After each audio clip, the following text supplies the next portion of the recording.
Thanks for checking out Scotty's Hobbies. Today we're going to be replacing the PCV valve on this here 2007 Lexus ES 350, but this will be the same if not very similar to many other makes and models. Stay tuned.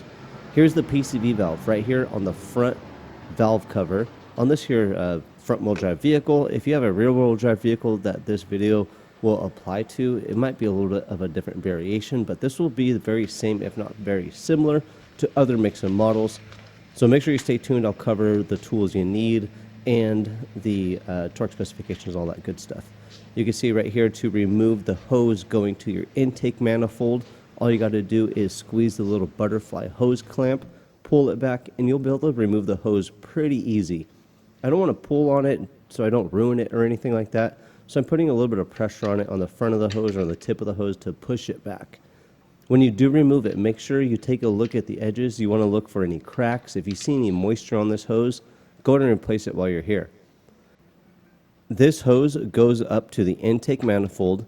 When the engine gets vacuumed, the PCV valve opens and it allows the blow-by gases to be burnt through the combustion process again and hopefully burnt through the tailpipe cleaned up.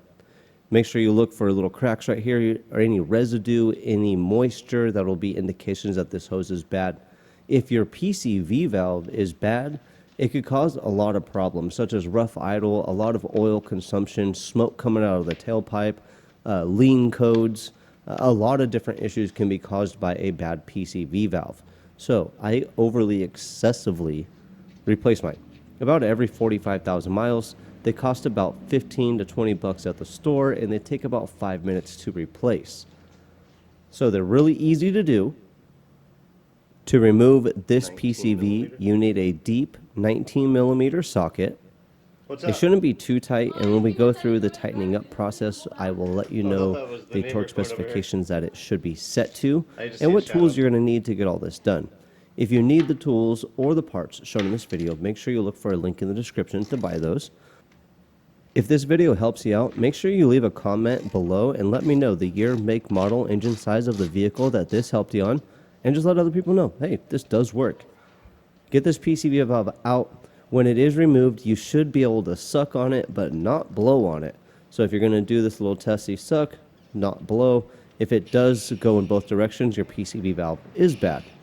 I replace mine about every 45,000 miles, so I usually purchase two when I get my first set. So I get the one replaced now, in 45,000 miles I'll replace it again and use the one that was in the glove box because I ordered two from the gate.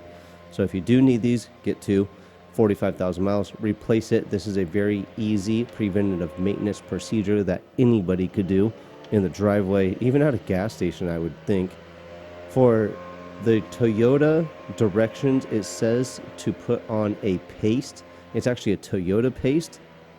And there should be a link in the description below. I didn't put too much on there. I don't like RTV gasket maker that much, so I just made one tiny little bead all the way around on the second to third thread up on the PCV valve because I don't want the thread maker to go into the valve cover either.